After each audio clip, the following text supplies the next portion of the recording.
Okay, this is easily one of the more controversial debate topics about Diablo 4 underneath our comment section so far. Even more than the infamous Battle Pass being implemented, which Blizzard is adding on top of a $70 game. Something that's so core and crucial to every single game, and it seems that every single time someone talks about the system, they either love it or they hate it.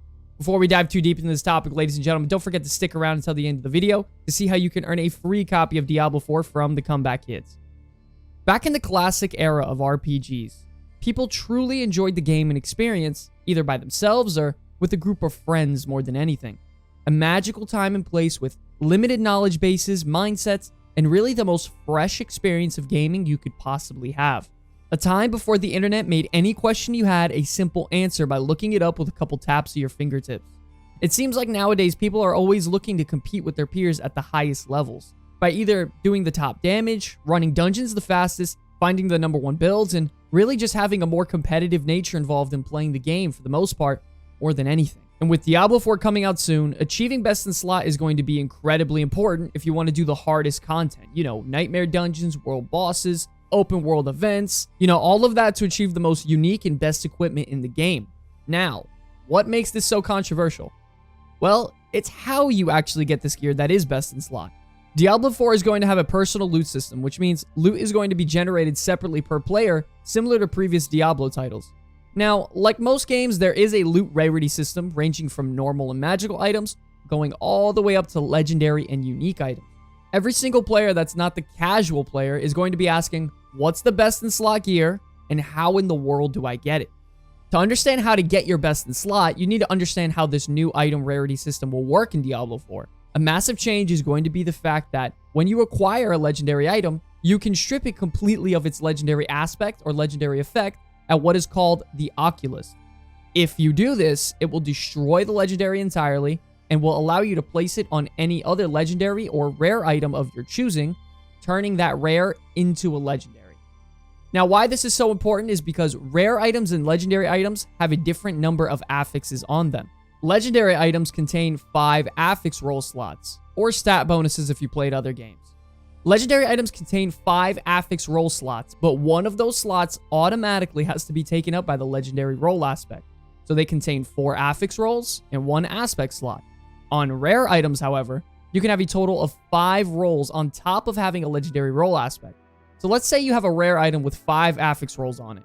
You can take a very powerful legendary aspect of your choice, slap it into your rare item, and now it will have 5 affix rolls and that legendary aspect as well, which you cannot do on a legendary item. So this means that rare items are going to be some of the most sought after items in the game and are 100% going to be part of your best in slot items to chase. Don't forget that you can also trade rare items as well, which makes this a massive game changer also.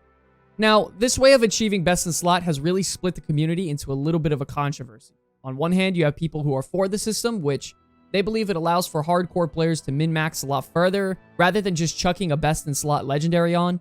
That the system is a lot similar to Diablo 2 with it being close to rune wards, which you'll be taking a legendary aspect and putting it on top of a best-in-slot base. It allows for a lot more build diversity, which is always a good thing for the game's overall health. And they also love that Diablo 4 is taking inspiration from games like Path of Exile, which is honestly a fantastic thing seeing how beloved the franchise actually is.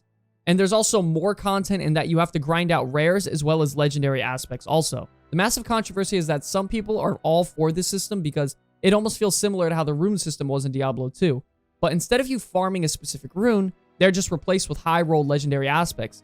And they believe also that there will be way more excitement because any rare that you find can be a massive upgrade with implementing a solid legendary aspect into it. And that one-dimensional farming is very boring and is incredibly outdated in a game in today's age. Now, the people that are against it think it's a lot more difficult for a casual player base because it isn't as simple as chasing a set loot drop, that there's even more farming than there needs to be with more room for RNG, that the rare item has no real personality or character and it just feels quite stale, and the main point of legendaries in the end game is to just wear it until you find a really good rare and then extract its aspect.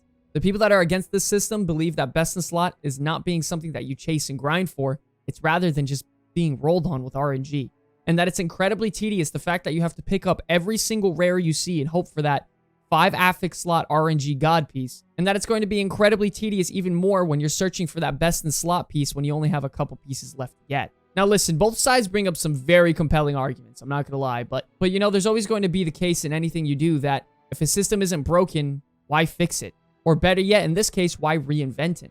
You know, with the whole looking for heavy inspiration for what's been a major success in the past with Diablo 2's rune system, as well as having a very heavy inspiration from Path of Exile, you know, I don't think it's such a bad thing that the game should cater to the more hardcore player base, because at the end of the day, those are the players who are going to stick around and use all these systems for the longevity of the game. And I think it's overall healthier for the game to cater to the long-term dedicated fans.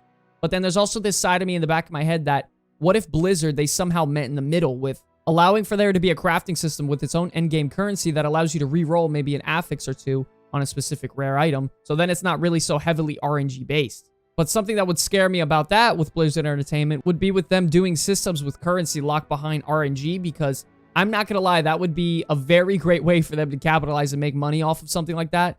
And then it would immediately turn into pay to win scenario. You know, maybe they would implement something where you drink a potion, which if you drink it, it would increase the rate at which you get this currency. Or you would just flat out get it for free behind something like their battle pass. And that would turn a lot of things sour. I mean, they could also just lock it behind gold, and you could re-roll these affixes for a flat amount of gold, but then there would be a lot of gold dumps and maybe the player base wouldn't have a lot of money. So honestly, I'm very interested to see how these system turns out in the next couple months and see what Blizzard decides to do. So what side are you on? Are you for the system? Or are you against it? Let us know in the comment section below as we answer every single comment. Now listen, I think we have some real magic with Diablo 4, and either way, no matter what, I think at the end of the day, the majority is going to be super happy with this game. Ladies and gentlemen, if you guys want to see more, please don't forget to consider subscribing. And back to that giveaway, the Comeback Kids are doing a giveaway for a free copy of Diablo 4, so if you all are interested, please visit the link in the description below to find out more details on how to win that. That's going to be all from me, ladies and gentlemen. Until the very end, my name's Sky from the Comeback Kids. I'll see you all in the next one. Peace!